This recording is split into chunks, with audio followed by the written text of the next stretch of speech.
Sri Guruji astro TV நேயர்களே, உங்களை வணங்குகிறேன், வரவேற்கிறேன், வாழ்த்துகிறேன். ஜோதிட ரீதியாக பல்வேறு பிரமுகர்களின் ஜாதகத்தை கையில் வைத்துக் கொண்டு அவர்களுடைய எதிர்காலம் எப்படி இருக்கும் என தகவலை நாம் தொடர்ந்து பேசிக்கிட்டே இருக்கும். நாம் பேசிய தகவல்கள் எல்லாம் மிகச் சரியாக நடைபெற்றுக் கொண்டிருக்கிறது. என்னன்னா, நமக்கு அவர் நம்முடைய நண்பர் என்பது எதிரி என்பதெல்லாம் கிடையாது. யாராக இருந்தாலும் ஒருவருக்கு நாம் வழிகாட்ட வேண்டும். ஜோதிடத்துறை எப்படின்னா, இந்த நேரம் உங்களுக்கு சாதகமான நேரங்க, இந்த நேரம் உங்களுக்கு எதிர்மறையான நேரங்க, இந்த நேரத்தில் இப்படி நீங்கள் நடந்து கொள்ள வேண்டும், இந்த நேரத்தில் இந்த இடங்களுக்கு நீங்கள் போய் வர வேண்டும், இந்த ஆலயங்களுக்கு போய் வர வேண்டும், இந்த பரிகாரத்தை செய்து கொள்ள வேண்டும். அப்போ எந்த கிரகத்தினால் பாதிப்பு உங்களுக்கு ஏற்பட்டு இருக்கிறதோ அந்த கிரகத்தை சாந்தி செய்வது என்பது உங்கள் வாழ்க்கையை வளப்படுத்துவதாக இருக்கும். என்ன சொல்லுவாங்கன்னா, சாட்சிக்காரங்காலில் விழுவதை விட சண்டைக்காரங்காலில் போய் விழுவாங்க நம்ம பழமொழி. அப்போ என்ன அர்த்தம்? எந்த கிரகம் நமக்கு எதிரியாக இருக்கிறது, அந்த கிரகத்தினுடைய காலடியில் சென்று விழுகின்ற போது, அங்கே போய் நம்முடைய கோரிக்கை வைக்கின்ற போது நமக்கு ஒரு மாற்றம் ஏற்படும் என்பது விதி. எல்லாவற்றுக்கும் மேலாக ஒரு ஆலயத்திற்கு, குறிப்பிட்ட ஆலயத்திற்கு சென்று வருகின்ற போது, இங்க ஏன் இந்த தகவல் என்ன சொல்றேன்னா, ஒவ்வொருவரும் பாத்தீங்கன்னா ஒவ்வொரு கோணத்தோட இருப்பாங்க. சார், நான் இந்த கோயிலுக்கு போனேன், இந்த கோயிலுக்கு போனேன், இந்த கோயிலுக்கு போனேன், இந்த கோயிலுக்கு போனேன். டூரா போறீங்க, ஒரு டாக்டரை பார்க்கற போதுதான் நீங்க கோயிலுக்கு போறீங்க.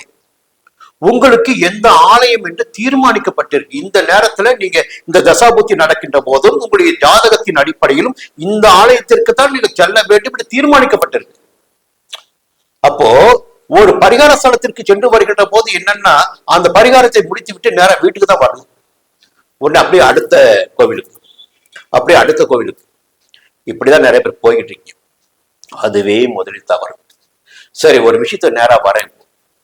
இப்போ எதிர்காலம் என்பது இன்றைய நாளினை வைத்து தீர்மானித்திடக்கூடியது கிடையாது. எதிர்காலத்தில் கிரகங்கள் ஜாதகத்தில் அல்ல, எந்த இடத்தில் சஞ்சரிக்கின்றார்கள், எப்படி சஞ்சரிப்பார்கள் என்றால், ஒவ்வொரு ராசினருக்கும் பாத்தீங்கன்னா சஞ்சார நிலை மாறும். 12 ராசினருக்கும் ஒரு கிரகம் சஞ்சரிக்கின்ற போது, ஒரு இடத்தில் சஞ்சரிக்கின்ற போது, அந்த இடத்தினை வைத்துதான் பலன் கிடைக்க ஆரம்பிக்கும். இப்ப கடுமையான நெருக்கடியான சோதனைக்கு ஆளானவர் யார் என்றால், இந்த காலகட்டத்தில் முதல்வர், முன்னாள் முதல்வர் ஸ்டாலின் அவர்கள். பெரிய நம்பிக்கை இருந்தது அவருக்கு, நம்பிக்கை ஊட்டப்பட்டிருந்தது. அந்த நம்பிக்கை ஊட்டப்பட்டிருந்த நேரத்தில், அவர் முதல்வராக இருந்த நேரத்தில் கூட ஒரு வழிகாட்ட வேண்டும் என்ற நோக்கத்தோடு தொடர்ந்து ஒரு தகவலை சொல்லிக் கொண்டே இருந்தது. என்ன சொல்லிட்டுதுன்னா, இந்த நேரத்தில் இந்த கிரகம் இங்கே சஞ்சரிக்கிறார்கள். ஜென்ம ராசிக்குள் எப்பொழுது கேது சஞ்சரிக்கிறாரோ அந்த காலகட்டம் அந்த ஜாதகருக்கு சூனியம் வைத்தது போல வாழ்க்கை மாறிவிடும். எப்படிங்க?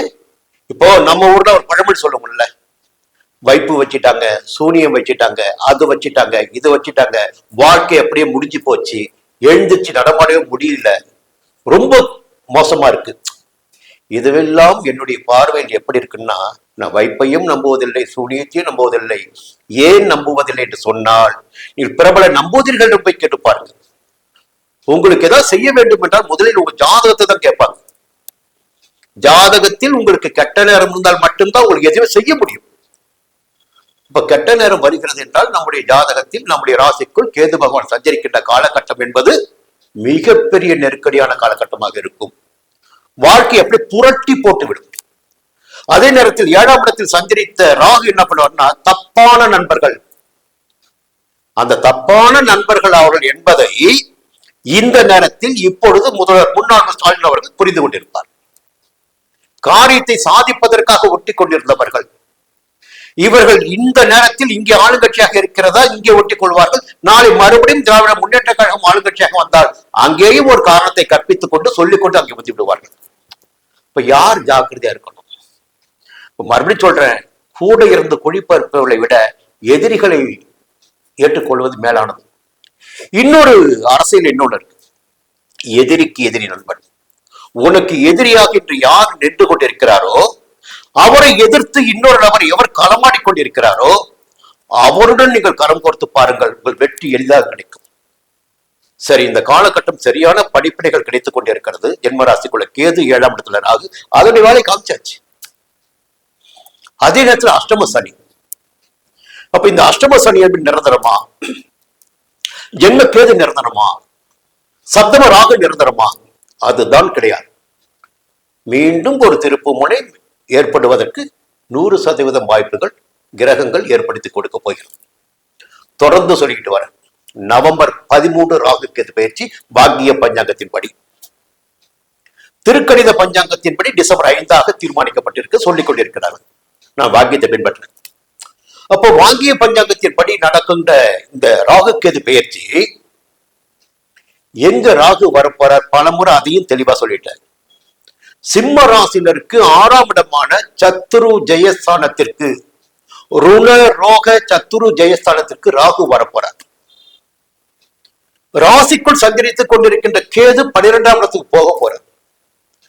ஒரு மனிதனுடைய வாழ்க்கையில் அதிகபட்சமான நம்பிக்கையும் துணிவும் எப்பொழுது ஏற்படும் என்றால் 6ஆம் இடத்தில் ராகு பகவான் சஞ்சரிக்கின்ற காலகட்டத்தில்.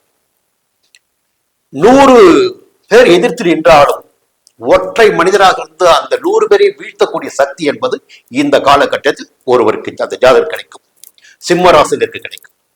சிம்ம ராசியில் பிறந்த திராவிட முன்னேற்ற கழகத்தின் தலைவர் அவர்களுக்கு கிடைக்கும். அப்ப நவம்பர் 13க்கு பிறகு நிறையவே காட்சிகள் மாறப்போகுது. இந்த எதிர்காலம் என்பது பாருங்க, அதற்கு அடுத்து எல்லாருமே சொல்லுவாங்க, என்ன சொல்லுவாங்க? ஜென்ம குரு வருகின்ற காலகட்டத்தில் போராட்டங்கள் மிகுந்திருக்கும் சொல்லுவாங்க. ஒரு நல்ல பார்வையை பார்த்தால் கிரகங்களுடைய படிப்பினைகளை என்ன செய்து கொண்டிருந்தது, என்ன செய்கிறது என்று தெளிவாக பார்த்தால் ஜென்ம குருவின் காலகட்டத்தில் தான் ஒரு மனிதனுடைய வாழ்க்கையில் முன்னேற்றங்கள் ஏற்படும் என்பது 100% என்னுடைய அனுபவம். அந்த காலகட்டத்தில் மனிதன் ஓட ஆரம்பித்துக் கொண்டிருப்பார். எதிர்காலத்தை நோக்கி, வாழ்க்கையை நோக்கி, வெற்றியை நோக்கி ஓடிக்கொண்டிருப்பார். 5ஆம் இடத்தையும் 7ஆம் இடத்தையும் 9ஆம் இடமான பாக்கிய ஸ்தானத்தையும் குரு பார்ப்பார். ஜென்ம ராசிக்குள் சஞ்சரிக்கின்ற போது 7ஆம் இடம் கூட்டணிக்குரிய இடம். அப்ப எதிர்பாராத ஒரு புதிய கூட்டணி, வலிமையான கூட்டணி, பூர்வ புண்ணிய பலன்கள் கிடைப்பது என்பதெல்லாம் திராவிட முன்னேற்ற கழகத்தின் தலைவருக்கு ஏற்பட இருக்கு. சிம்ம ராசிக்கு வருகின்ற அதிசாரமாக வருகின்ற குரு அக்டோபர் 20ஆம் தேதி, நவம்பர் 13 ராகு கேது பயிற்சி, இந்த 3 அம்சங்களுக்கு மேலாக, 3 கிரகங்களுக்கு மேலாக எதிர் வருகின்ற சனி பயிற்சி. இந்த அஷ்டம சனி காலமே முடிந்து பாக்கிய சனி காலமாக உருவெடுக்கும். பொதுவாக நான் பார்த்த அனுபவத்தில், என்னுடைய அனுபவத்தில், நான் வேற யாரையும் கூட சொல்ல விரும்பல, என்னுடைய அனுபவத்தில் எப்பொழுது பாக்கிய ஸ்தானத்தில் சனி பகவான் சஞ்சரிக்கிறாரோ அந்த காலகட்டம் அந்த ஜாதகருக்கு உச்சகட்டமான யோக பலன்களை கொடுக்கும். ஒரு ஜோதிடர் என்பவன் அவனுடைய எல்லைக்குள் மட்டும் நின்று கொள்ள வேண்டும், அறிவுரை மட்டும்தான் சொல்லணும், வழிகாட்டணும். புரியுங்களா? அந்த நிலையில் சொல்லுகின்ற போது பாக்கிய சனி காலம் என்பது ஏன் நன்மை கொடுக்கும்னு பாத்தீங்கன்னா, பாக்கிய சனி சஞ்சரிக்கின்ற சனி பகவான் இந்த ராசினருக்கு, சிம்ம ராசினருக்கு என்ன செய்வார்னா 11ஆம் இடத்தையும், அது லாபஸ்தானம், ஒரு பெரியவருடைய ஆதரவை கொடுக்கின்ற இடம், 3ஆம் இடமான தைரிய வீரிய பராக்கிரம வேக ரத்தஸ்தானத்தையும், 6ஆம் இடமாக சத்துரு ஜெயஸ்தானத்தையும், அந்த 9ஆம் இடத்தை சரிதான் பார்ப்பார். அப்ப என்ன ஆகும்? இப்போ நடைபெற்றுக் கொண்டிருக்கின்ற காலகட்டம் விரைவில் மாற்றம் ஏற்பட போகிறது. இந்த காலகட்டத்தில் ராகு கேது பெயர்ச்சி, அதிசாரமாக குரு தொடர்ந்து கடகத்திற்கு போயிட்டு மீண்டும் வருகின்ற அடுத்த 2027 மே மாதம் மீண்டும் சிம்ம ராசிக்குள் வரப்போகின்ற குரு, எதிர் வருகின்ற சனி பெயர்ச்சி, தொடர்ந்து திராவிட முன்னேற்ற கழகத்தின் தலைவர் அவர்களுக்கு யோக பலன்களை கொடுத்து கொண்டிருக்கும். எதிர்காலம் என்பது அவருக்கு நிச்சயமாக இருக்கிறது. எந்த ஒன்றும் முடிந்து விட்டதாக சரித்திரம் என்பது இல்லை. திராவிட முன்னேற்ற கழகம் பலமுறை தோற்று இருக்கிறது, மீண்டும் வென்றிருக்கிறது. சில செயல்பாடுகள் இப்ப பாத்தீங்கன்னா ஆளுங்கட்சியாக இல்லாத போது சில விஷயம் நடக்கும். என்னன்னா, ஒரு பெரிய பெரிய நிறுவனங்கள் நடத்தி வருபவர்கள் இந்த ஆளுங்கட்சியின் பக்கம் சாய்ந்தால் மட்டும்தான் அவருடைய நிறுவனங்களை நடத்தி கொள்ள முடியும். அதற்காக திராவிட முன்னேற்ற கழகத்தில் பிரமுகர்களாக இருக்கின்ற சிலர் கூட எதிர் முகாமிற்கு தாவலாம். அதற்காக தளபதி அவர்கள் யோசிக்க வேண்டியதில்லை, கவலைப்பட வேண்டியதில்லை. காலம் மாறிக்கொண்டிருக்கிறது, அவர்களுக்கும் காலம் மாறும்.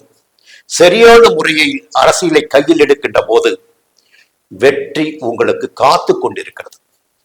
எதிர்காலம் உங்களுக்கு காத்து கொண்டிருக்கிறது. எது எந்த நேரத்தில் என்ன செய்ய வேண்டும், எந்த கிரக ஸ்தலங்களுக்கு சென்று வர வேண்டும் என்று நாம் சொல்வதை விட தளபதி அவருடைய துணைவியாருக்கு அனைத்தும் தெரியும். அதனுடைய வழிபாடுகளை அவர் செய்வார் என்ற நம்பிக்கையோடு மீண்டும் அவருக்கு வெற்றி காத்து கொண்டிருக்கிறது சொல்லி முடிக்கிறேன். நன்றி, வணக்கம்.